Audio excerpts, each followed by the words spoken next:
I love my HBCU. And boy, I love it, love it. I love it, love it. I love my HBCU. And man, I hope my team they won one. I hope my team they won one. Yeah, man. I hope my team they won one. I hope my team they won one. I tune into the HBCU Sports Lab to see if my team won or lost. If they lost, I'm quiet as a mouse. But if they won, keep tab. I'ma do the dab, yeah. Dr. Cavil, he know what he be talking about. Mike and Charles, they know what they be talking about. They compress the analytic data with the hip hop. If you know them like I know them, they gon' tell you if your team, if they won or lost, and who the ball.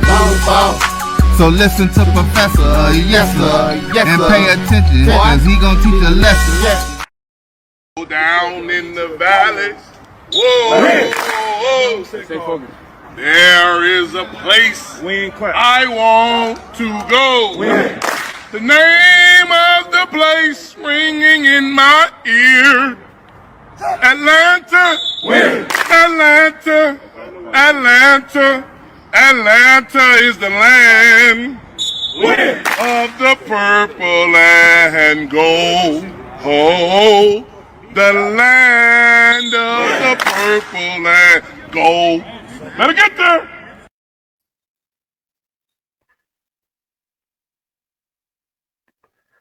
Atlanta, Atlanta, the land of the purple and gold.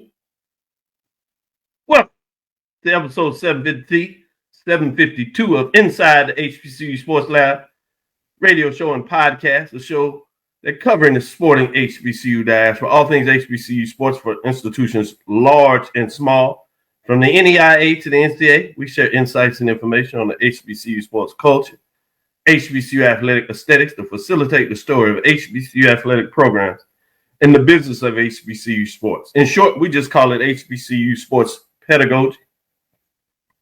I'm your host, Dr. Kenyatta, along with my co-host, Mike Washington Charles Bishop, as well as AD Drew behind the boards.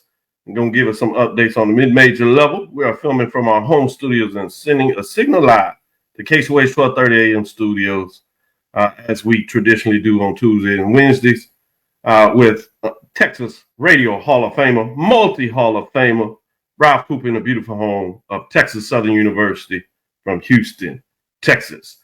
You know, I started to start things out, but I couldn't talk. I had a cigar in my mouth. And I also had a bottle of champagne. But, you know, Mike decided to create mimosas this morning. And so he's drinking already. That doesn't even matter in terms of what he drank last night. But 1876, as they say.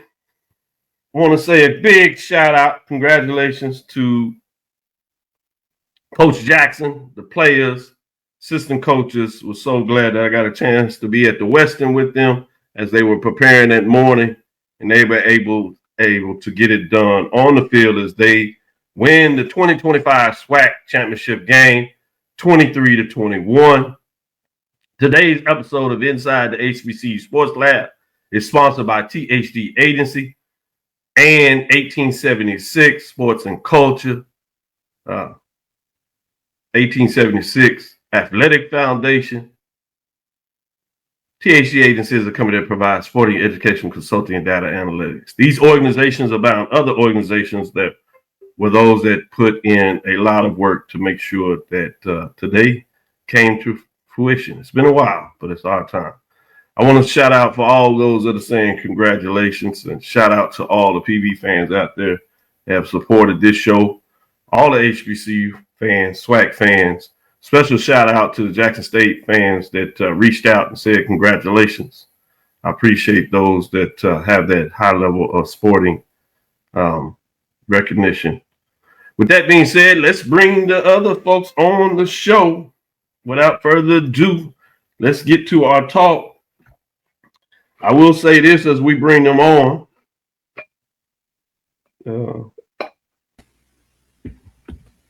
Traditional Mike, I did save a shot, Mike. I did save a shot.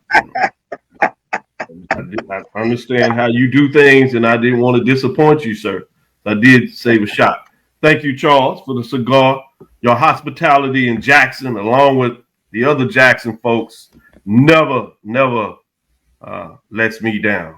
Jackson owes me nothing in terms of what they did. And this is after getting there, quote unquote, a little late. Wanted to do Thursday, but we had a thing called graduation. And as the Dean of the College of Education, it's my responsibility to make sure I celebrate those graduating individuals, undergraduate, graduate, master's, and doctoral program. And part of that is being on where we call the stage. So congratulations to all those graduates of Texas Southern University and really across the HBCU landscape that will be graduating this last week and this next week for a lot of them, including Prairie, which will make that interesting for those getting to Atlanta. Oh, the purple, let go. Boy, I don't even sing. I can sing now. But that's a beautiful thing. I'm going to go with you, Mike's champion. How are you feeling today? Boy, you sure got a lot of purple gold on. Man, I'm good. I got 2 cups. Can you guess which one's coffee?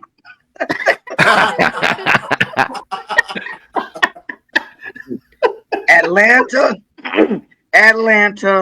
the land. See, I can't even tell. My voice is gone. The land of the purple and gold. It was so good to hear them on the field singing that last night. Of course, a lot of tears shed with alumni and man, I mean, it was an emotional moment, at least for Prairie alumni.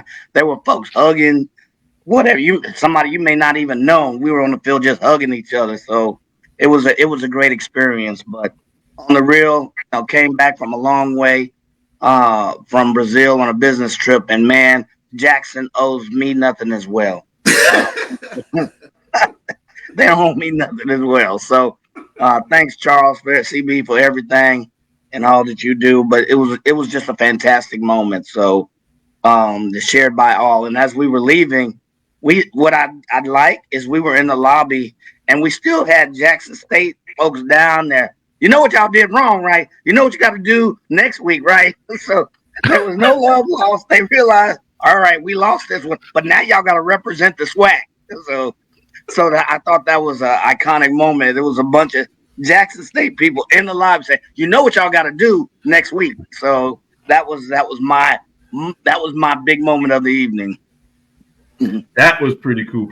I want to take time, personal privilege. I did want to shout out specifically Travis Jerome, Assistant Athletic Director, Communications over there at Jackson State University. We had the opportunity to do SWAC TV. He made sure that we had space up in the Veterans Memorial Stadium, which can be a challenge at times, but it worked out. And it was because he made that extra step. I also want to say thank you to Andrew Roberts.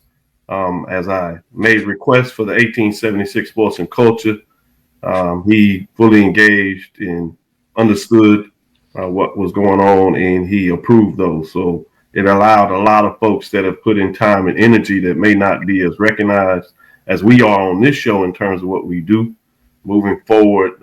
But because of the dedication that we put in, they were quickly approved and understood that they were serious about the work they do. So I wanted to make sure I shouted out them because it gave them a chance to see the championship game, which obviously included their team, from a level that they will never forget in terms of being on the field, getting the coin toss, and they helped make sure that we had additional pictures. So we'll try to get some of that out today on the social media platforms and even on the show. If not, we'll certainly have it for you throughout this week, Tuesday, before we do the next chat. So, Drew, if you look for that, if you would, Charles, I know you got some post-game interview. Will you send that to Drew so see if we can get that in before the end of the show? But with that being said, let me go to Charles. Give your thoughts. And again, I want to say for somebody that's a deep fan of Jackson State, but a deeper fan of the SWAC, which now includes the time and energy spent at Texas Southern University and alumni there. Although not alumni of Prairie View, we have what we call Office of Prairie View, and he's been indoctrinated that the appropriate way. We don't. He's non-hazing organization. He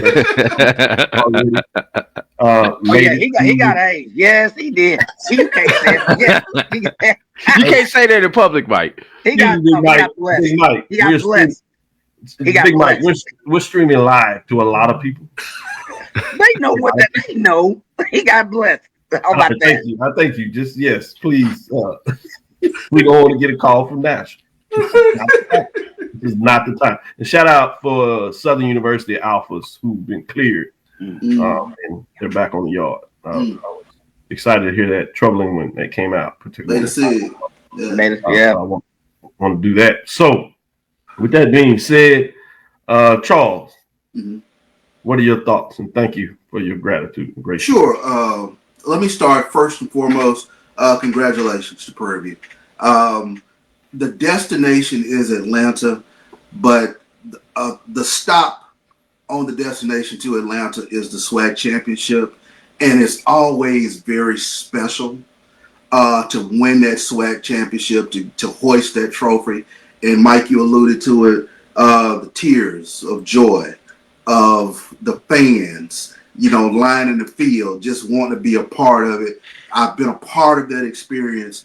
And when you get that SWAC championship, it means something still. You gotta, the end goal is, of course, the Celebration Bowl, but to get that first trophy, that means a lot. And it doesn't matter whenever these SWAC championships come up, just the tears, of the team, of the coaches, of the staff, of the fans, the synergy of it all, of the band. It means a lot. I had a player I didn't know. He just ran and he just hugged me. He was just crying. He didn't have, it was very special, to see that, the history of it all. First time that we've had an opposing team win, in the SWAC championship game. That's huge. I'm trying to find out history now as to when was the last time Prairie View won in Jackson, because at a minimum, it's about 40 years. So I've reached out to try to find out that information, but can't say enough. To Coach Jermaine Jackson, congratulations. They went out and they won the football game. Period.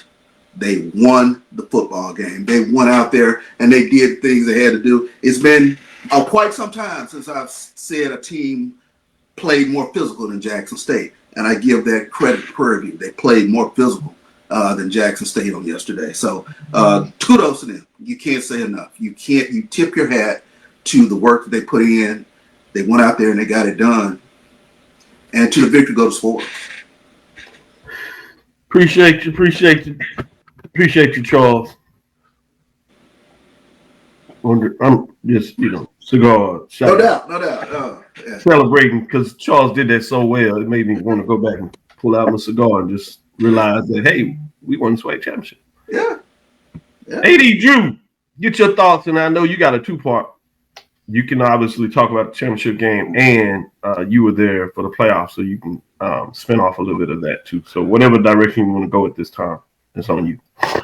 I'm gonna save the D2 playoff game because that was a exciting but disappointing game. Obviously disappointed because Albany State did go down in defeat. First of all, Mike, Doc, G Boone, former Mayor David Allen of Prairie View, and everybody else out there.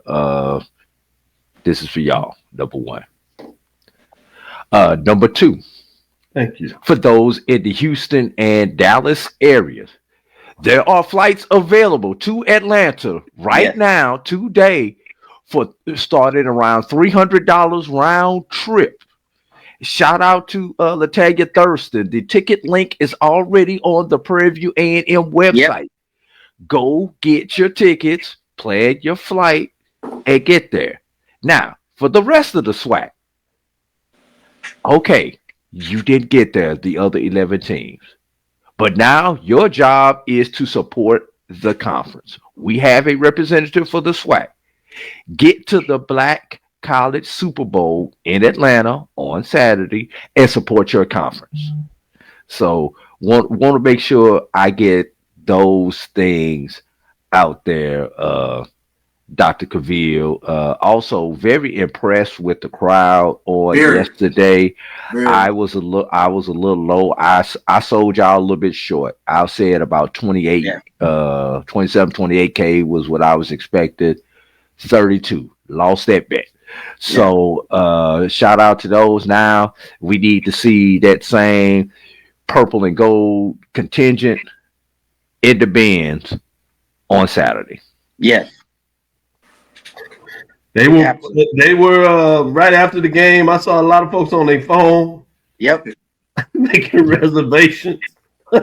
Yep. I hotel rooms are still under $150. I also wanted to shout out that you can go to the Cricket Celebration Bowl and you can see the hotel with the rates that are really good rates. You get rooms under $150 right now still. Yeah, so I wanted to make sure they saw that. So, but it was funny. Back at the hotels, you can see folks. It was like trying to cheer, and people like, hold on, they on their phone. What you doing? We even had some of the staff from the president. I had the honor to have the president buy my wife and I a drink last night, and they had staff trying to set up hotel room rates and get that communication out. So much to your point, AD. You know, if your team didn't make it, yes, now it's time to support the SWAC. And shout out to Prairie View staff for getting that information out. I met a Jackson guy. I had to drop my wife at 4:30 a.m. this morning at the airport. Jackson State guy said, you know what? I'm going to go and go. Yeah.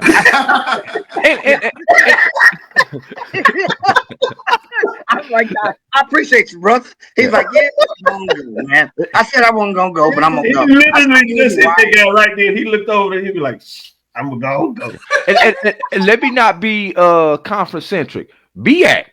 Just because you South Carolina State is not your team.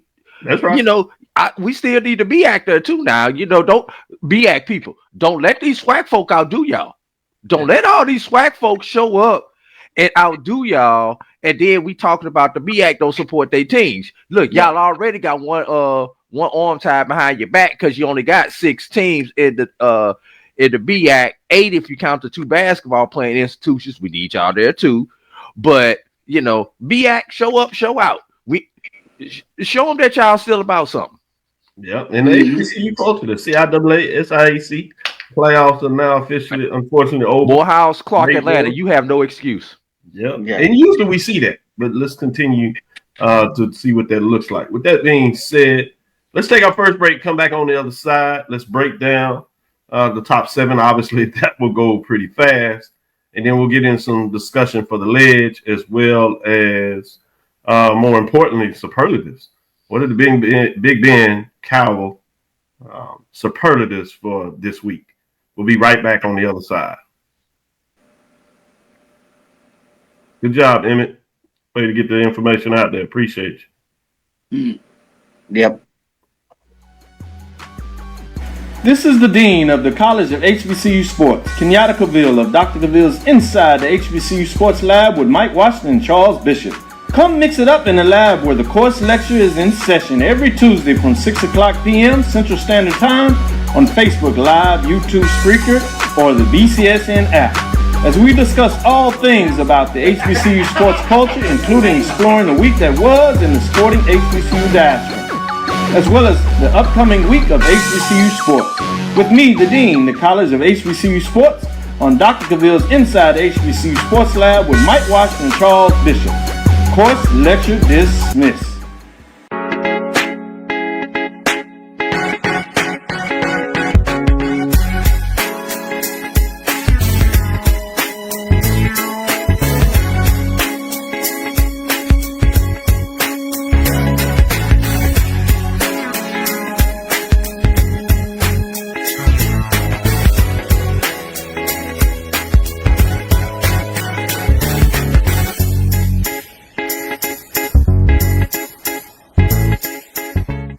It's never too early to plant the seed, to share the tradition, and instill a sense of pride in your HBCU with your little ones. HBCU Pride and Joy Children's Boutique helps you share your school spirit with a wide selection of adorable kids apparel and accessories officially licensed from your favorite HBCU. Visit hbcupridejoy.com and follow us on all social media at HBCU Pride Joy on Facebook and Twitter. For over 30 years, HBCU Image has been more than just an apparel store. We've been a movement, a stance, a legacy. We celebrate the pride, the purpose, and the culture that make historically black colleges and universities legendary. Whether you're a student or a lifelong supporter, our gear lets you wear your HBCU story with confidence and style. Because when you wear HBCU Image, you're not just wearing clothes. You're wearing culture. You're wearing pride. You're wearing purpose. HBCU. College football fans, the Cricket Celebration Bowl is celebrating 10 years of crowning an HBCU national champion. A champion will rise at Mercedes-Benz Stadium on December 13th as the MEAC and SWAC champions clash in Atlanta. Join us for championship football, interactive fan experiences, and iconic marching bands. It's an HBCU family reunion that you don't want to miss. See who will be crowned the next HBCU national champion. For event and ticket information, visit thecelebrationbowl.com. Compress the analytic data with your hip hop. If you know them like I know them, they gon' tell you if your team, if they wanna lose, and who the ball. So listen to Professor, yes sir, and pay attention, cause he gon' teach a lesson.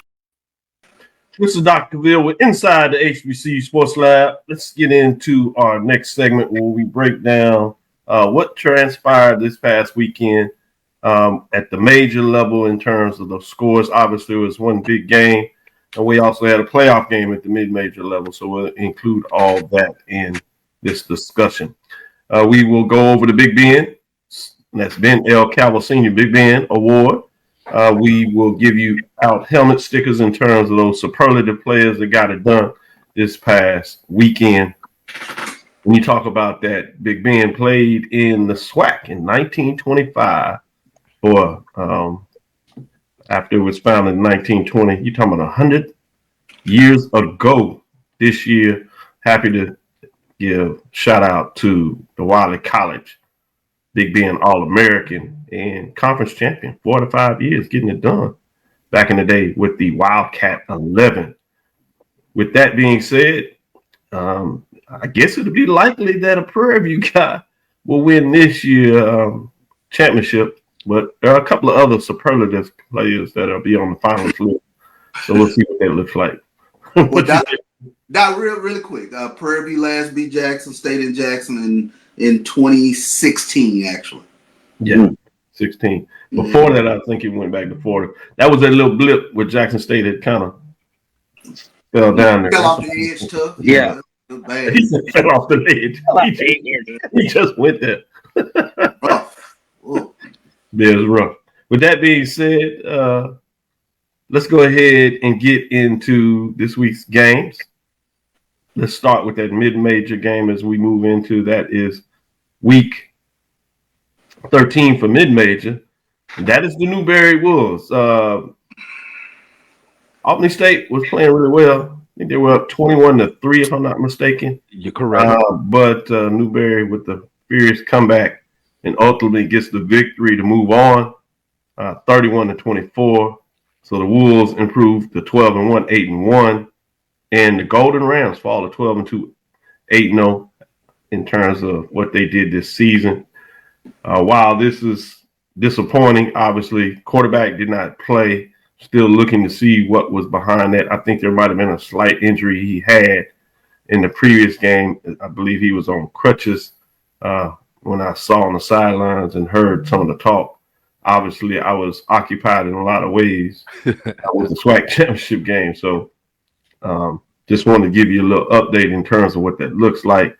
But a tremendous season to the Golden Rams. Let's go back to that.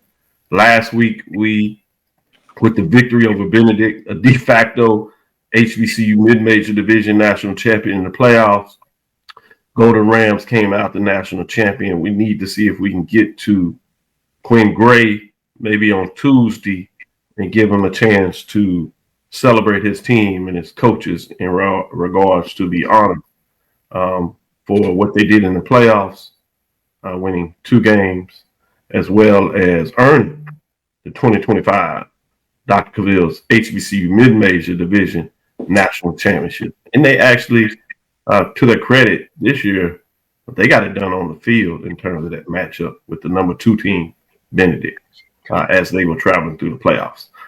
Let's move into the Major Division game of the week. It was for a championship. It was the 2025 SWAC Championship game. It is week 14 at the Major Division level.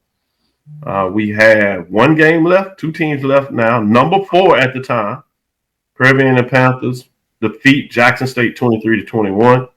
That was, as you know, SWAC Championship game since 2021, since they brought it back. Really, 2018, I should say that, including the expansion years. The team with the best record or that earns the tiebreakers, oftentimes it becomes in terms of the rankings. Jackson State was ranked nationally number 12, although they had a tie record with 7-1 with Prairie View. They had the right and opportunity, earned that to host the championship game. So Prairie View had to do what has not been done since the conference game moved to that.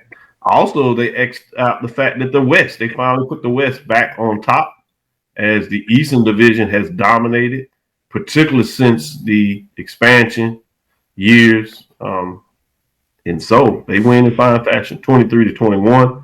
As they've done several times this year, they were able to get a lead and close it out offensively, getting first downs, which Charles alluded to as something that is unique to this team, but also something that hasn't normally happened to Jackson State in terms of this recent run they had. That's 4 championship game appearances in 5 years, back-to-back years for T.C. Taylor.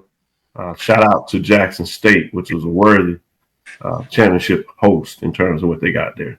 I also want to give acknowledgments to Ashley Robinson for building that juggernaut and rebuilding it in terms of what he's able to do. But shout outs go to Coach Jackson and his team of coaches. I want to give a shout out to Dr. Christopher Williams, one of the first in the HBCU field in terms of the GM title. So a lot of credit goes to him working hand in hand in terms of with DC, Coach Jackson, in terms of getting the players in place to get it done. So they win that game, and that means everybody else was open this week. In terms of South Carolina State, the other team's seasons are complete. So let's give you all a chance to talk about it. Going you, AD Drew, first. Specifically in that game, any additional thoughts that you want to talk about or your superlative in terms of your Big Ben helmet sticker? A couple things I want to mention, and I know you guys know this, but I just want to point this out to the masses. You already mentioned that this is the first time that a road team has won in the on-campus championship era. First time that a Western Division team has won since Grambling in 2016. And just to put that in perspective, that was Celebration Bowl 2, everybody. Yeah. That was Celebration Bowl 2. And if y'all want to say Alcorn, if y'all remember, Alcorn was in the East at that point in time. I just need everybody to remember that. They said, I heard this. It said this is the first championship for Prairie View since like 1960 something. I was like 63, 65 because somebody. No, they won in 2009 with KJ. In 2009, they won the SWAC championship. Okay, I was trying to see what that was in Birmingham. I was at Alabama that one. Alabama A&M. I'm glad you guys clarified was that. in the 60s. All right, because I was gonna say, God dog, my mama was in high school then. If that was the case. Now the question right there, I know you want to finish is maybe for the table, and you can think about it. Is Black college national champion. When was the last time? Prairie View? That was the question I thought you were going to. Is that the one that was the 60s that they were mentioning then? That was the one I was pondering in my mind. I wanted to do some research. Well, it was the Pittsburgh Courier, but they did win a Black College Championship in 2009. There were some splits during that time. It wasn't a consensus. Okay. Okay. It's good stuff. Y'all getting it out there. Y'all digging in the books, y'all. They gotta dig it in the books.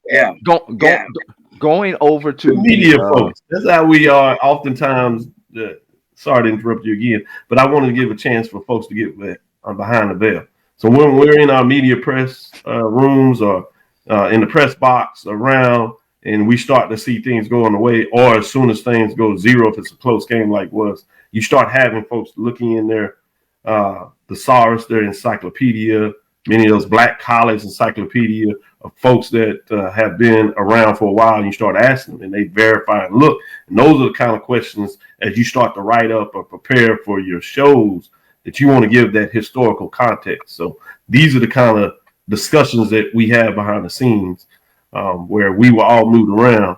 Obviously, some people like Mike were celebrating, and Charles was making sure that he got pictures while folks were celebrating. We didn't necessarily have time to have that discussion, so I want to share that. Go ahead, AD. Moving to the Division II level for the Albany State Newberry game, Isaiah Knowles did not play. He did have a lower leg injury that prevented him from playing. Did not even practice this entire week. They did a good job keeping that under wraps. The Newberry coach said in the post-game presser that first quarter by Xavier Azari, they were not prepared for him because they had not studied him. If you think about it, after Knowles came back from his injury, he's played the last 4, 5, 6 weeks since coming back. So they really had no reason to prepare for Azari, at least at that level, which is part of the reason that Albany State was able to get up.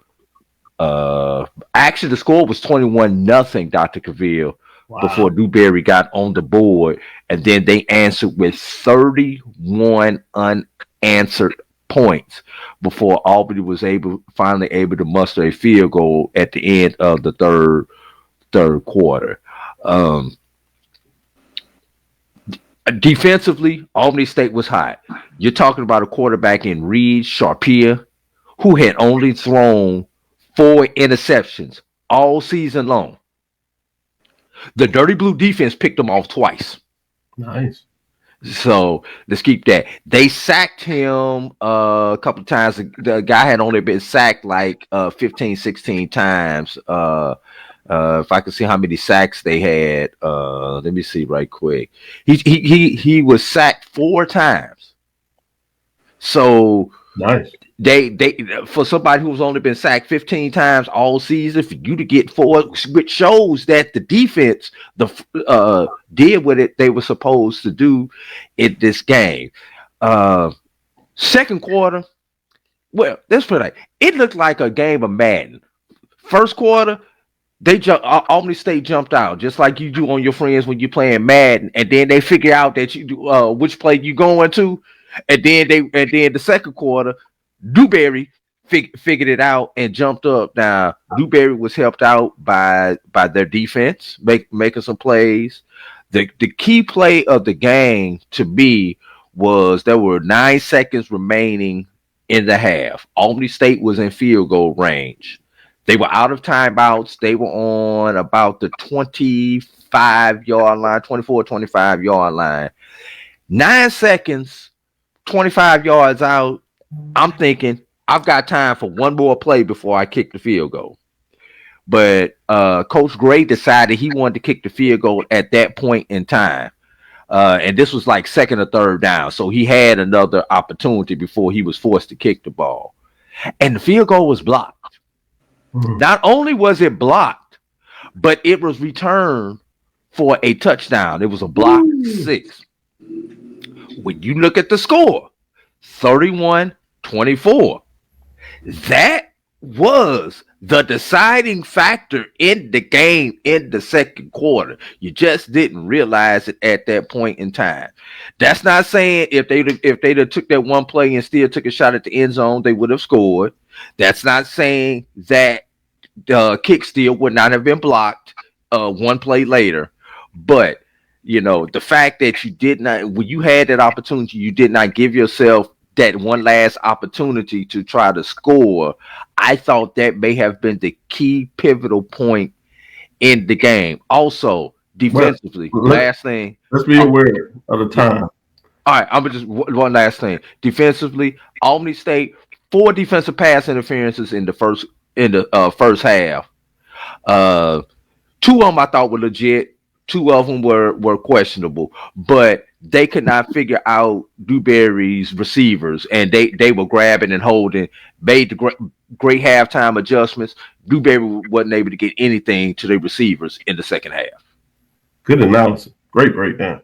Charles, going to you in terms of the SWAC game breakdown or your superlatives in terms of that matchup. Who do you want to shout out? Yeah, superlative has to go to Cam Peters.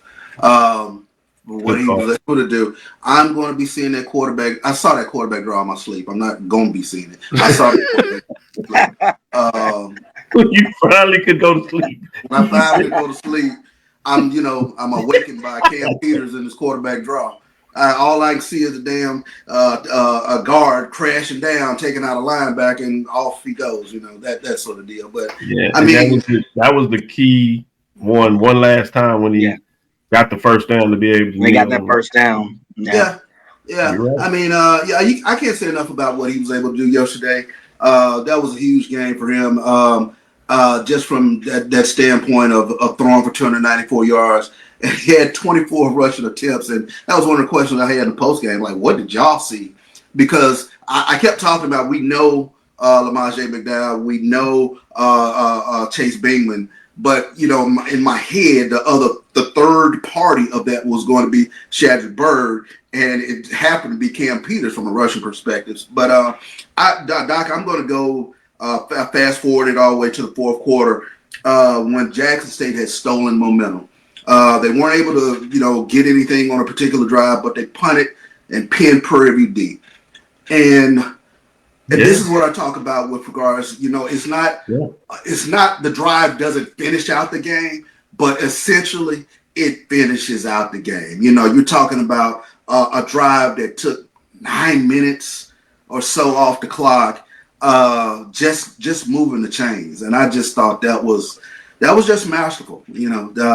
That's the drive where they got all the way essentially to 1 or 2. And it looked like they were going to punch it into and credit to Jackson State to force the fumble. But so much time had came off the clock, and where they recovered the fumble because it wasn't in the end zone. It pinned them back. Yes, but that was huge. But and one point I want to make, just by proximity, just where we are within the media space, we're next to the coaching box, And there's a point where I kind of texted Wilton. I said, they're calling a really good game, and I just said there was a calmness, that when you hear them, whenever they're calling out personnel or whenever they're calling out a play, and then there's calm and then there's chaos, So, but and the team is struggling. There's chaos, And I never got that. We were close to Prairie View's coaches yesterday, and there was calm in the things that they were doing. Maybe a couple times where it was like, where you get that scream. But stop doing it. Stop. Yeah. But they were prepared. They were ready, and you could, as you're doing whatever, you kind of hear them over there. Such and such is in. Okay, moving that over. And they were just on top of everything Jackson State was trying to do. And it was very evident, they shut down Jackson State's rushing game. And you can always hang your hat on Jackson State running the football. Good job. Great analysis. Go to you, Mike, before we do that. Shout out to Jamie Walker. Did get that from Brian that he called the game. So shout out HBCU Sports folks getting it done.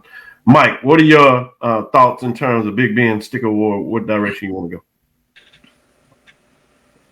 Well, I mean, to jump off of CB's, there's no one else. I'd like to split it 3 ways if you'll allow me to. Cam Peters. Things I didn't know. If you'd have told me that he was going to run the ball 24 times, that's on average. I went back and looked at his previous game. That's a 30 to 40% increase on the amount of attempts he's had, running attempts. And he, hey, that reading the linebacker and telling the guard to take it, that masterful. And then on top of that, 294 yards of passing. So yes, Cam Peters. But the second one, in addition to all the stuff that CB, was the defense. We talk about a long drive that went 16 plays, 95 yards, fumbled at the 1 yard line, and that defense sent Jackson State in and out. If you'd have told me that Jackson State was going to finish the first quarter with 24 yards, that's it, I would have said no way. I'll take those bets, those Vegas odds, plus a bottle of Belvini Finest, Caribbean Casket, of course, and I would have lost that completely. He's showing out. He talking about liquors that don't nobody even know what shelf that's on. Very few. We educate more than one way. So. There you go. Go ahead. Do your thing. The other one was it's overlooked, but when you have a strong defensive team, and sometimes you can't punch in the end zone, you got to depend on your special team. Diego Alfaro. All right, went 3 for 3. He had a 20-something yarder, 32 yards, as long as it was 42 yarder. The kicker, when we needed him, he came in, Diego Alfaro. So yeah, I know that's a little bit different, but I'd like to give him kind of a sticker as well for being that dependable sticker, because when you play sometimes it may come down to that. So, but hats off to that defense on just holding Jackson State to 230, 240 yards. As a whole defensive unit. So those are my superlatives. I also want to give it to Jacoby and Morgan for giving it the effort he did. Yeah, absolutely. He pulled out a great touchdown, and obviously something came up probably on that play or around that play, which didn't allow him to go. And all things being said, and Doc, we talked about it. I mean, we were joking about it at the game, but just the heart of a champion. Jackson State was not having a great day offensively, and some type way, I know I just kept looking. I was like, okay, in a second now, they're going to make a play. And they fought hard. They fought hard and whatnot. But again, credit to the victors for holding off the charge. Yeah. How strong? Let me ask, how strong is Jackson State on this kid Lockhart that came in? Because that guy can pass. Oh yeah, I mean tremendous. I mean 5-0 as a starter going into that game. Yeah. I think the future's bright with regards to a lot of things that Jackson State has coming back. So I think that's going to be pretty huge with regards to, especially if you can retain a guy like Jared Lockhart. His brother is going to be joining him. His older brother is going to be joining him on the roster next year. But I think they have a huge chess piece to build off of with regard to Lockhart. Yeah, I was on the sideline. There was a security guard. I think everybody knows him. I think he notices us. This guy seemed to coach the game just like one of the coaches. And then we were talking back and forth. Go ahead and give him a shout out, Charles. Can we give him a shout out? He watches man. I'm Samario, man. Samario, yes, indeed. He was calling plays out before they happened. Yeah. We were talking. I was like, man, I don't know if PV expected Lockhart. This guy's an efficient passer. He's like, yeah, you should see, wait till his brother comes. And then he was like, oh, yeah, see how they line up? This is what's going to happen. And he was right. Yeah, he takes care of us, too. He is really, when we talk about officers, there are community folks that not only enforce the law, but there's a lot for those that can be said that actually engage you and protect you in terms of community policing. And he is somebody that you can really put up there that does that. Yeah. AD, I know you wanted to squeeze one more in here. Go ahead. Yeah. Lockhart 5-0 as a starter, but unfortunately for Jackson State, 0-2 out of the bullpen. But the 2 games where he had to come off of the bench, unfortunately, Jackson State did lose those those two games. So I guess preparation is key for this freshman, making sure he gets those first team snaps. Absolutely. In. Helmet sticker quickly. Javon Carr from Albany State had those 2 interceptions against Reed Sharpia. Once again, he only had 4 interceptions coming into the game, so he was able to get 2. And honorary helmet sticker has to go to Coach Tremaine Jackson. And I say honorary because helmet sticker is only supposed to go to the players. Colorado Mesa took them to the playoffs a couple of years. Last year, he was in the Division II National Championship game. And now this year, he's playing for the HBCU National Championship. Yeah, that man deserves a helmet sticker and every other bonus that y'all could give him down there in Prairie View, Texas. If he does not make it as a coach, I'll be damned if he'll make it as a motivational speaker. I was in there with you, CB, am I lying? He was going off. Yeah, people just mesmerized. Almost in tears. Can y'all imagine this week? Him and Chittis Berry? I'm about to say. Oh my God, Charles, you're going to have fun moderating these press conferences. That's all I'm going to say. Press conferences are phenomenal. Good calls. Good calls. Before we take our next break, I did want to say this about Lockhart. It's interesting that while he is 0-2 on the bullpen, in both of those matchups, one against Grambling, he was able to come back and get the lead. Defense couldn't quite hold it down. This game, he actually came back, got the lead. Defense could not hold it down again. So I do want to point that out for Lockhart, that in a lot of ways he did his out. He might not be able to close in terms of final drive, but some of that is more on the defensive side, which I think in this matchup where we told everybody that some of the keys that you want to look at is the defense of both teams. And Prairie View's defense was able to carry the day while Jackson State could not as much as they would like to. And I thought that was an inside look. I mean, I think the stat of Prairie View being, I believe, 10 of 21 on third downs. Yep. I mean, the way they Cam Peters. I'm sorry? How many of those 10s was Cam Peters just taking over and just taking it over? Or getting the ball to somebody. To get it. Yeah.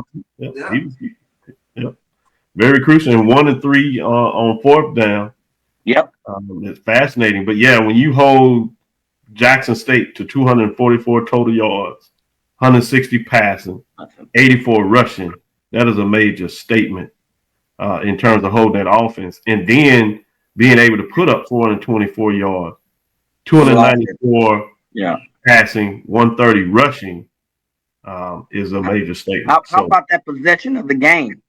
38 minutes to 21 minutes. That's nearly twice total possession of the game. And that goes back to CB's point of there's a drive. Sometimes it may not end the game, but it can end the game. Holding the ball. 9 minutes of that 38 was on one drive. Let's take our second to last break. We'll come back on the other side. It's time to unveil the top 7. There's been a lot of talk about this top 7 all year long. We'll get the next one and see what people say here. But we told everybody, let it play out. It's week to week, essentially. Let it play out. And we'll see what this second to final poll provides us this week going into this Cricket Celebration Bowl Championship. We'll be right back after this next break.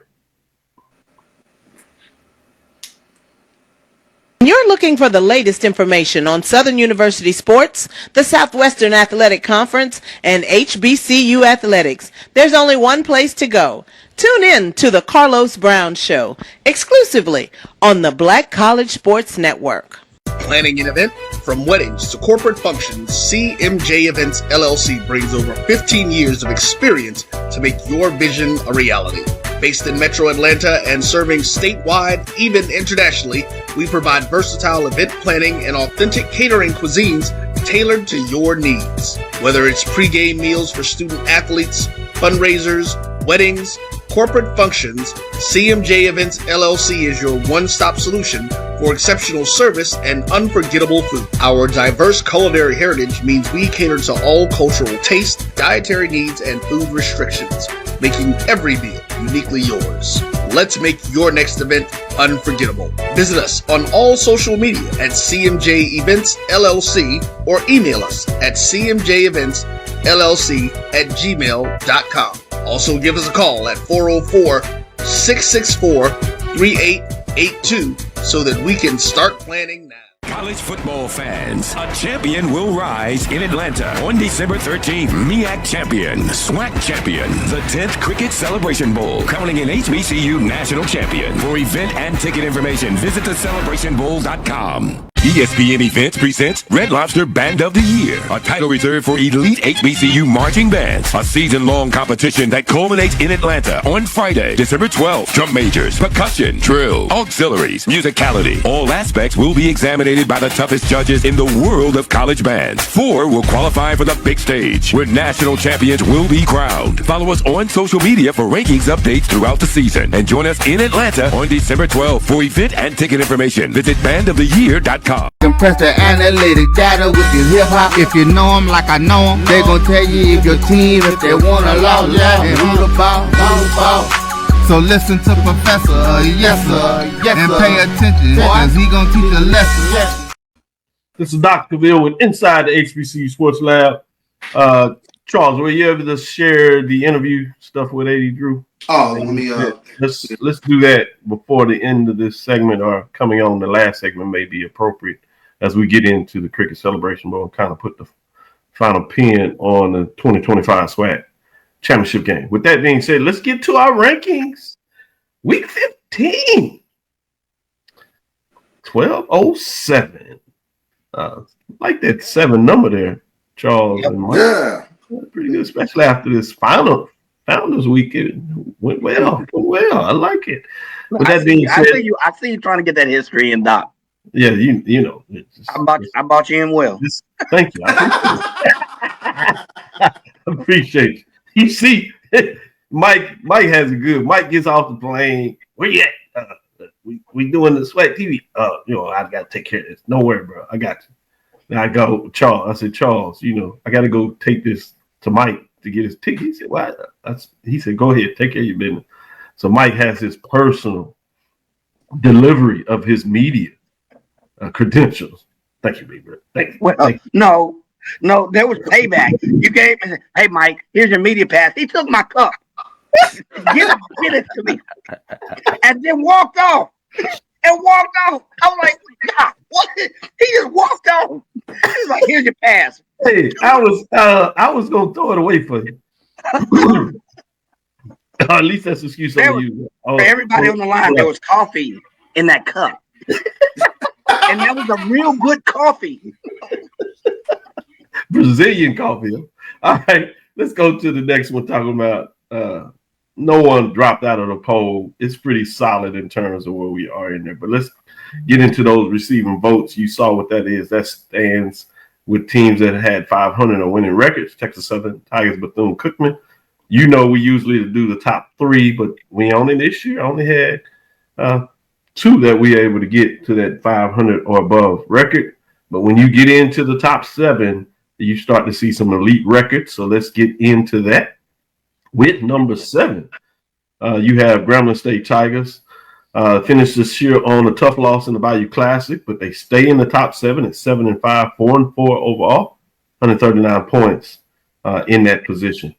At number 6, stays steady in terms of what we saw last week, as North Carolina Central Eagles are 8-4, 3-2, 158 points, and remain in that 6th spot. Bringing us to number 5, team that had probably one of the most surprising years in terms of where people maybe started them in the rankings. When we look at our top 21, they were in that final third segment, that first third out, if you would, in terms of the bottom. But they finished in the top third. So huge turnaround for Delaware State Hornets. They do retain the coach. It looked like he may have had some interest from other folks, which makes sense. But they finished at 8-4, 4-1. Coach Jackson with a very solid year, actually played for a de facto MEAC championship at home and couldn't get it done as South Carolina State had the victories in the sport. 160 points, ranks at number 5. Bringing us to where we have a little bit of a change. Alabama State comes in at number 4. Finished the season with 10 wins, 10-2, 7-1, 27 points, Previously ranked 3, but because of the changes at the top, since they did not play, and the changes at the top, they slide from being number 3 last weekend to number 4. Bringing us to number 3. Number 3 this weekend is Jackson State, last year's champion of the SWAC, as well as the Cricket Celebration Bowl and HBCU national champion for a lot of folks. They finished at 9-3, 7-1. Could not have that final step to a magical season in terms of back-to-back championships. They fall just short of that and fall one spot from 2 to 3 as they finish the season 9-3, 7-1, 208 points. See the closeness between Alabama State and Jackson State. Seems like the closeness, just like that game where they stopped Alabama State on that 1-2 yard line early in the season. At number 2, you got Prairie View. Prairie View A&M Panthers move up 2 spots and gain 5 first-place votes, 10-3. 10 wins on the season, 7-1 in conference play, as you know, winning the 2025 SWAC championship game. Moving up 2 spots, as we say, which means number 1 remains South Carolina State, the Bulldogs. They were off, obviously, 9-3, 5-0, 7 first-place votes, so they add some first-place votes, solidify that, 221 points, and remain at number 1. This is their 3rd consecutive week at number 1, once they were able to jump up to that ranking. I'm sure they watched the game yesterday, so it'll be interesting as they start their preparation going into the matchup in Atlanta. Bulldogs have a proud program nationally and out of the MEAC as they dominated that 20th championship. It'll be fascinating to see what that looks like in Atlanta as they come up with, again, a red-hot Prairie View A&M Panther teams that had, at least from the coach's perspective, had every intention to get in Atlanta. They've come through the gauntlet of the SWAC and gotten it done. Let me go to you, Charles, just the cheetah, as you're getting all your text comments trying to fight it off, saying that you're being too nice. What are your thoughts on the top 7? Hey, I want to see if the Prairie View folks raise as much hell with you with Prairie View being number 2 as the Jackson State folks did. So that was what was tickling me. Because we were walking in the stadium the other day and the ladies, hey, Dr. Cavil, your pose. I tell you, your pose. Hey, it worked out. I told folks work out. You know, we got a little magic over this. It's amazing how it works out in the end. So I think we got the 2 top teams in HBCU football meeting each other for the national championship. I think that's what matters. So I think the right 2 teams are up there.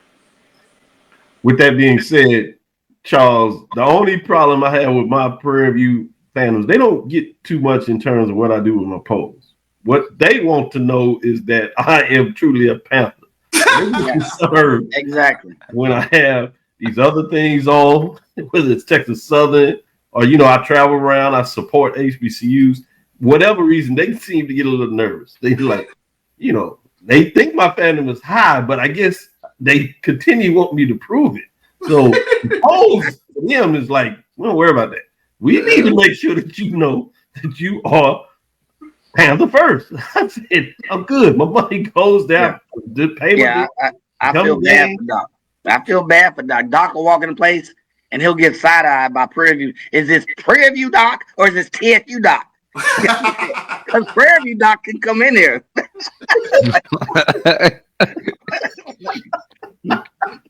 So that's one issue. So I got a different set of problems, Charles. Different set of problems. Yeah, I feel you. All right, Mike, go ahead. What's your thoughts on the top 7? You know what? I think you have the right teams up there, except that number 7 team. I don't think Grambling should be in the top 7. I think you gotta ask the question. You know the rules. If you take them out, who you putting in? Alcorn or TSU. Alcorn has a head-to-head against Grambling in the last 3 weeks. Alcorn is the hottest team. They went 5-1 the last 5 weeks. They're low and lost. What's the Jackson State, the number 1-2 team? So I would put Alcorn there.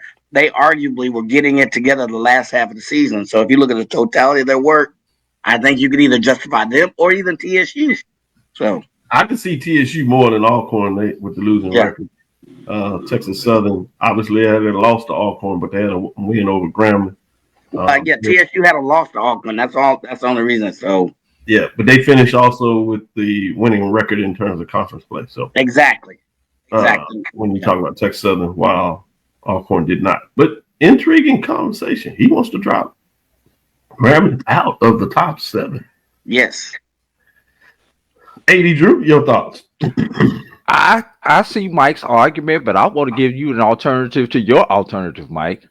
How about Bethune-Cookman in that number 7 slot? And the reason I'm saying this, all 3 of them, Grambling, Texas Southern, and Bethune-Cookman, did play opponents who were less than FCS. Yes.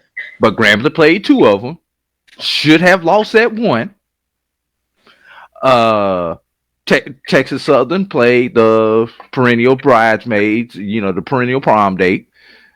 And Savannah State was Benedict's opponent. So, given that, you can make the argument that Bethune-Cookman should actually be that number 7 team when you subtract out the question: Who Division II NAIA game? Who won head-to-head? Bethune-Grambling. Who won head-to-head?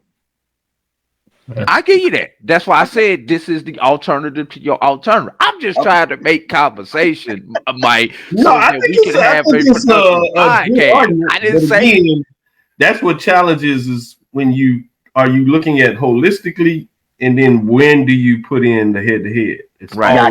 But some of the voters came in and had Jackson 4 in their poll rankings, Alabama State 3. And I think they're looking holistically. And for whatever reason, letting that loss.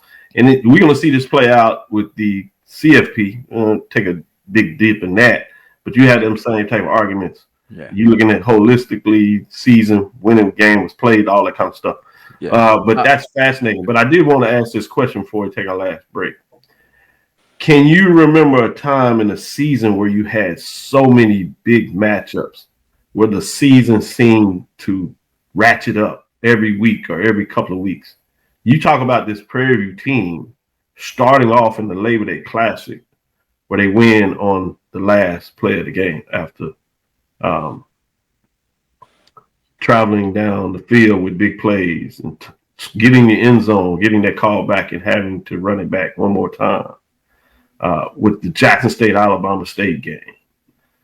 Even some of the teams that were not selected to win, when you think about the Bayou Classic and Southern and Grambling, Florida State Classic with Bethune-Cookman. Then you go into the MEAC in terms of the shot coming out the game with Delaware State getting North Carolina Central. Yeah. Central still having a shot, having South Carolina State, and that game goes back and forth. De facto championship with the big matchup with South Carolina State, Delaware State. This entire season had rivalry matchups that played off, championship games that was nipped and tucked, big plays. You even had the Jackson State rivalry game, Alcorn State, that comes down to big plays at the end. I can't remember a time where it seemed things just ratchet up week after week. Big plays in the State Fair Classic with Prairie over Grambling. Obviously, a lot of stuff there. One of the few ones that got out of hand was that Alabama State, Alabama A&M game. But outside of that, boy, you had big matchups. Everything seemed to live up with rivalry games, big matchups for teams that face each other. Jackson State, Southern, big games week after week after week. Your thoughts on that, Charles? It's amazing you talk about that. That was kind of the central theme of this season. I mean, you think about the last second win, Prairie View over Texas Southern, Jackson, Alabama State at the 1 yard line, Grambling with the field goal in the last minute. Hey, I've never in my life seen a fumble in victory formation to give Alcorn two prayer. Two prayers. They had 2 bites of the apple. They had a prayer and a Hail Mary. Yeah. So It was blood pressure season. It was a blood pressure football season, but it was so much fun. It was a lot of fun covering it, and this was. I think one for the history books when you take a look at the games and honestly the parity within the league. Yeah. And now is the pendulum? Let's see what happens. Is it shifting back to the West? Right. Don't know yet. First indication. Yeah. So I was going to ask that when you put it in there. So I'm glad I don't have to ask. 80, Drew, your thoughts in this season, and even with the CIAA, SIAC, you get 7 matchups. You have the Edward Waters defeating number 1 ranked Virginia Union last second of that game. You have the SIAC getting it done against the CIAA 4-3 matchups, winning the last 2 to get it done. Key playoffs, deep runs for the SIAC, kind of pushing that pendulum back to the SIAC. Overall, in terms of the landscape, what are your thoughts in terms of the season, whether it's SWAC or CIAA, SIAC? 3 teams in the playoffs. There needs to be a black pharmacist somewhere near each and every one of these campuses that has a delivery service for blood pressure medicine, specifically for the last minute of these ball games from this season. I've never seen so many ball games come down to not only the last minute, but half the time come down to the actual last play of the game. Texas Southern Prairie View, Jackson State, Alabama State, the Wingate Wish. What was the one when who was that who lost on the Hail Mary at the end of the game? One of those MEAC teams back during the preseason. Oh yeah. Yeah, I mean, so many games. Howard and Georgetown. Yeah. So many games came down to literally goose eggs on the clock. Henceforth, the reason we need a blood pressure medicine delivery service at all HBCU games, because there was some sick people. If you were to get on that machine at that point in time, they would probably send you to the hospital because they think you're about to stroke out. Yep, good call. Mike, final thoughts in terms of what for you and Prairie View fans has been a very memorable season, as well as South Carolina State fans as well. Oh my gosh, I can't go back to that first game against Texas Southern, that last play. I think somebody here said it, but I'd like to take a different spin. First, AD, I'd like to answer your question. There is a drug. It's called enhanced ethanol. You know it as Crown Royal. I know it as Bellini. I know it's enhanced ethanol. They created it a long time ago, and they have these special capsules that you can have, and if your game just set, you can take a swig of that medicine. I guess for you need the purple bag for Prairie View for the Prairie View version. So to me, the discussion, and I have no division to, but this season, the chase between Albany State, Benedict, we talked about Johnson C. Smith in there. That race, that competitiveness that you've seen in there, to me, has been phenomenal. And then we talked about the SWAC games. There's also a business component to this. If you look at the business side of this with SWAC TV, year one, less than just slightly below 1 million viewers, that driven off of good programming, that get driven off of competition. And I think, to me, that is the other side. People ask, how is SWAC TV doing? To me, that's the other part of this success, is the ability to now see SWAC TV when you're on the road. How many times have you said in the chat, hey, is it on SWAC TV? Yes, I look for that to grow. So in addition to the competition, that business side, and it's only growing. If you look at year for year, last 5 years, where Dr. McClellan has taken this SWAC TV, been a big part of that, it's grown at least 2, 3, 4-fold. I don't have the exact numbers, but that business component, that valuation of the SWAC in general, this year, to me, took a big step. Add SIAC TV to that also. The fact SIAC is doing the same thing that the SWAC is doing on a smaller scale. Yeah, great points. That you can catch it, download your SWAC TV over 100 basketball games. Download your SIEC as they continue to push forward in terms of this new way that you can follow your team. Enhanced ethanol. Someone check that mimosa. Yeah, that's Mike for you. And I'll say this to close out this segment before we do that. And you talking about 3 teams 7-1.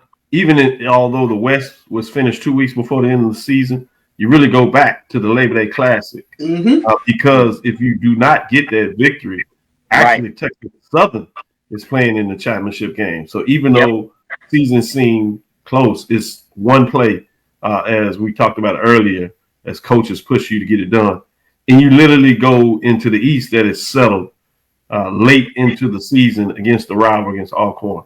One play here and there in terms of getting it done. Crazy season. Kudos to all involved, CIAA, SIEC, the MEAC, and the SWAC. And we got one more in terms of excitement that should close out this 2025 football season. Just got to get some work from the independents. They got to show up. With that being said, we'll take our last break, come back on the other side, and give you a little early insight into that Cricket Celebration Bowl matchup between the number 1 ranked South Carolina State Bulldogs at 9-3, 5-0, and the number 2 ranked Panthers, Prairie and Panthers, 10-3, 7-1. MEAC versus the SWAC. We'll be right back after this break. Last break. Greetings, Panthers. My name is Roland Austin, and I'm one of the directors of the 1876 Athletic Foundation. The 1876 Athletic Foundation was formed to promote the success of all 343 student athletes. Our overall goal is to fund scholarships for all of our student athletes. We ask that you help us in achieving this goal by donating to the 1876 Athletic Foundation via the QR code below or 1876.foundation. Your generous donation will help us continue to assist the needs of all of our Panther athletes. Thanks, and go Panthers. For over 30 years, HBCU Image has been more than just an apparel store. We've been a movement, a statement, a legacy. We celebrate the pride, the purpose, and the culture that make historically black colleges and universities legendary. Whether you're a student or a lifelong supporter, our gear lets you wear your HBCU story with confidence and style. Because when you wear HBCU Image, you're not just wearing clothes. You're wearing culture. You're wearing pride. You're wearing purpose. HBCU Image, a Kenny T's company. Compress the analytic data with your hip hop. If you know them like I know them, they gon' tell you if your team, if they wanna lose, and who the ball. So listen to Professor, yes sir, and pay attention, cause he gon' teach a lesson. What you say, John? You said that the tickets are available in Atlanta, and you said there are plenty of hotels there, and the flights are still at a reasonable rate. All right. Oh, my bad, man. I'm back on the air. I need to get back to the show, bro. Good job. Good, AD. That's good. That was good. You should have filmed that right piece and just distributed it.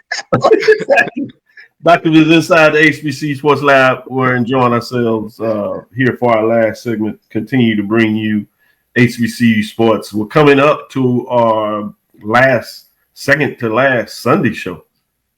Over 750 episodes that we've been able to give you over the years. The 750 came on in our expanded package with the independent. So although I give them a little hard time, shout out to those that are representing the independent programs and decided to join us for Inside the HBCU Sports Lab version of that.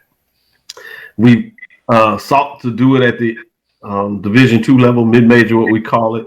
But those folks that are dedicated that are also having bread is buttered, so they got to put the time in for where they are getting paid. So we'll see as we push through that. And then obviously we have some folks doing some good jobs of that, so we want to shout them out in terms of what they do to make sure we get the coverage from the SIAC and CIAA side of that. With that being said, the big game. We got the big game coming up. And it's for a model, all the marbles. It sets it up clearly. 1 versus 2.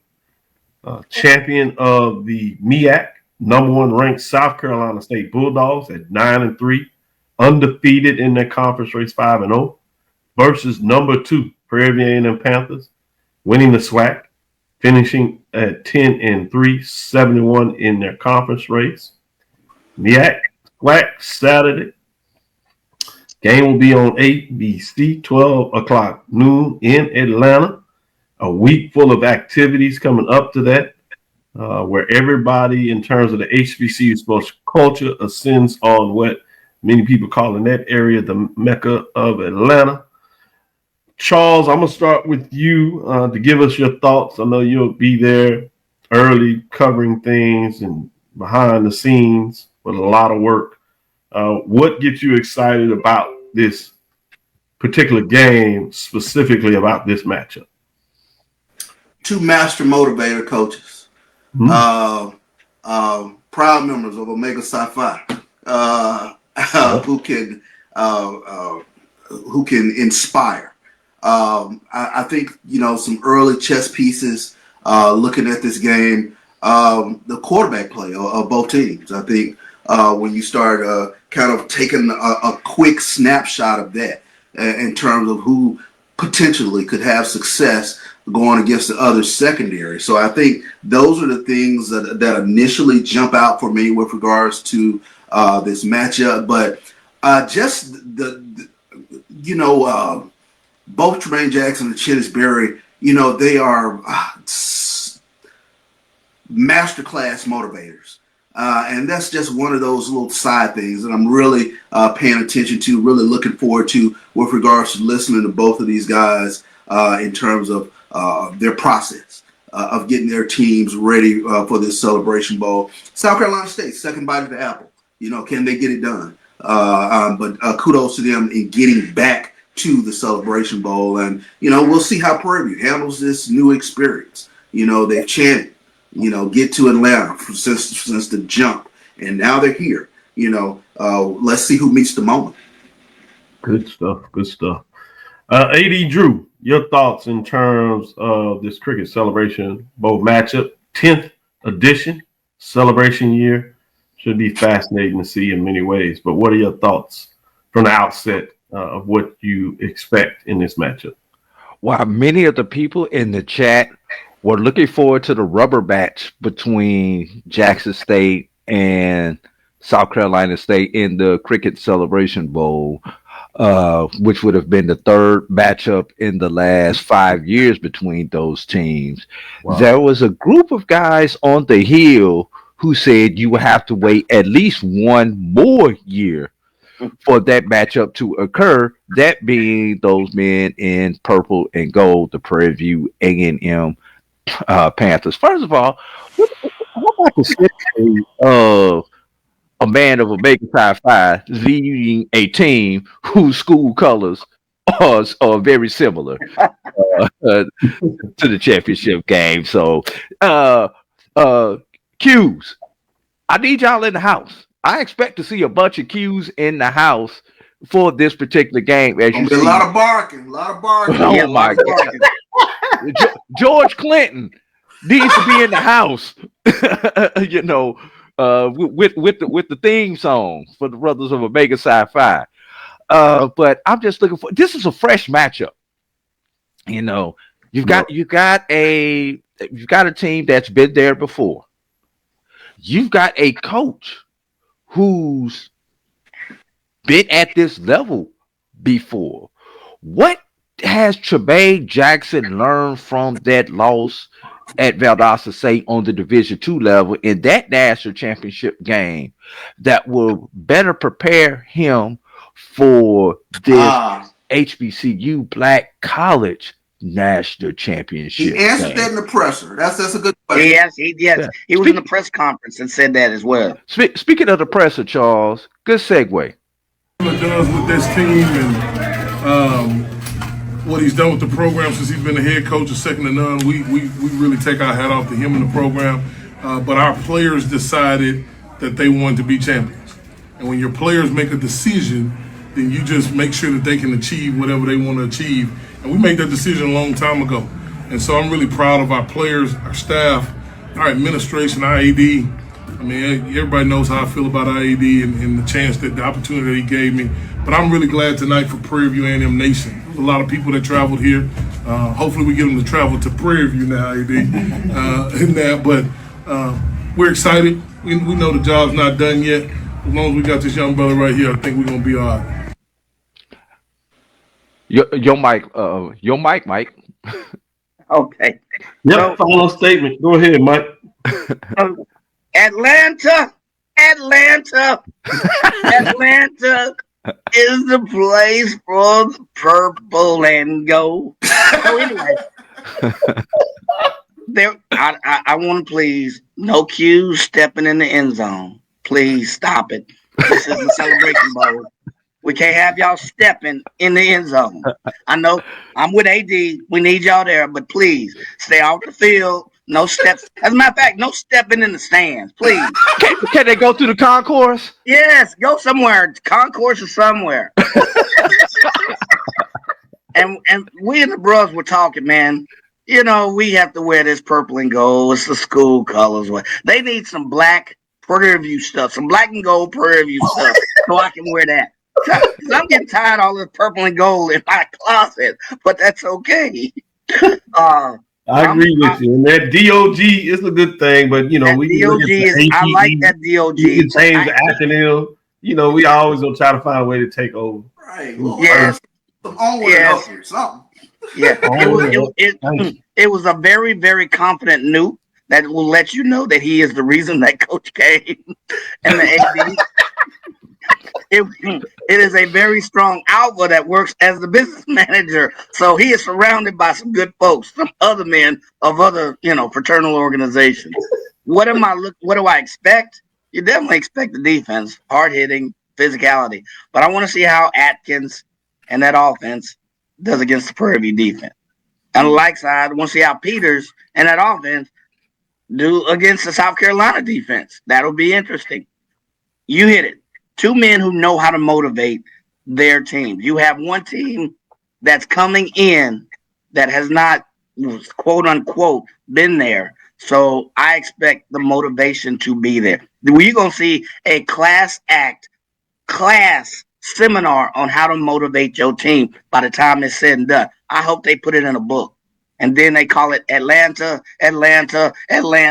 whatever. So other than that, I expect a good game. I really just want a huge turnout.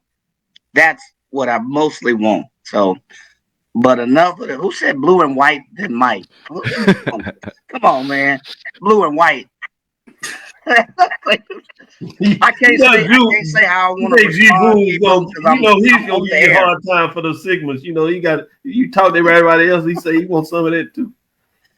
Yeah. So final thing I'll talk about is that in a lot of ways this is going back historically in terms of where Prairie View was in the history very early on. When you talk about the 50s and 60s, rechanneling a lot of the history that people forgot about because of the years of lows, including the 80 game. But this is a different Prairie View. In fact, it's going back to its history. Even South Carolina State, that most recently really didn't climb that hurdle until the 70s. So all the history there is fascinating to see what that looks like. With that being said, we'll come to a close here. Fascinating when you get folks like A&T Roy in regards to his heart, where he believes in. But shout out to all these brothers of the D9. Thank you, and sisters, I should say, of the D9. Thank you for listening inside the HBCU Sports Lab. Make sure you share our podcast with your friends and colleagues. I am Dr. Kenyatta, the Dean of HBCU Sports, coming from inside the lab in the College of HBCU Sports with Mike Watson, Charles Bishop, and A.D. Drew. Again, we thank you for listening to Dr. Bill's Inside the HBCU Sports Lab with Mike Watson and Charles Bishop every Tuesday and Thursday at 6 o'clock Central Standard Time. Last show next Sunday at 9 a.m. We look forward to the latest news next week. We should be ascending in Atlanta. I believe we get there. I get there Wednesday if I don't have to make any changes there, and we'll see what that looks like with the rest of the team. Getting ready to give you your live, up-to-date coverage on so many different ways of the 2025 Cricket Celebration Bowl 10th anniversary, appropriately, with South Carolina State making it back for the third iteration of this game, and then Prairie View gets their inaugural edition of the game. Follow me, Dr. Kenyatta Cavil, is DrKenyatta. Cavil. That's Threads, Facebook, and Instagram. Inside the HBCU Sports Lab 1 on Facebook. Inside the HBCU Sports Lab on YouTube. Dream big. Continue to move forward. We will talk with you soon. Charles. Of course. Mike. Lecture. AD. Atlanta. We see y'all there next week, y'all. Yeah, you could have did that without kissing your lips, though, man. That just I didn't want to see that. I ain't messing with you, Mike.